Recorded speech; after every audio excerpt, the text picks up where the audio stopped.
Nyo ba ang free radicals nagsisimula sa process of food digestion?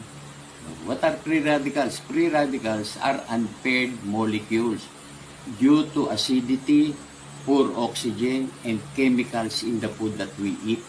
No? Kasi yung kinakain natin, may preservative, may pesticide, may fungicide, may herbicide, walang nutrients, no?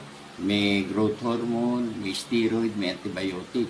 Sumisira ng cells yun. Sa process of food digestion niya, million cells nang nasisira eh.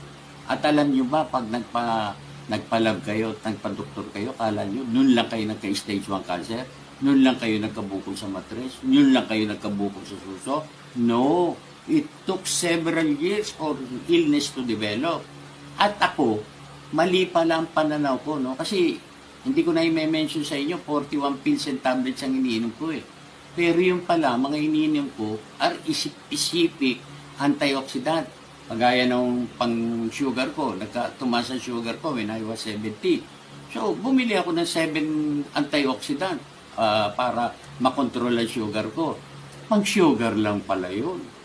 Samantalang ang NAD, ang NRF2, NRF1, pag sabay-sabay lumabas yung antioxidant ng human body na ginawa ng Diyos, lahat ng sakit covered niya.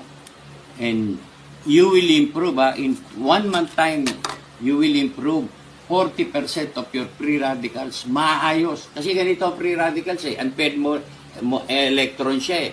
Pag nasira ng pesticide, fungicide, bagoong, alak, sigarilyo, yung outer electrode, right spin ang paggawa niya ng cells. Ang ginagawa niya, free radical sira rin.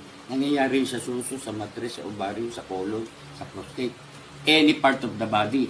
Ngayon, pagka hindi specific ang antioxidant mo, yung gawa ng Diyos, na naipapalabas nito, kasi reactivator ito, buong katawan mo nare-repair.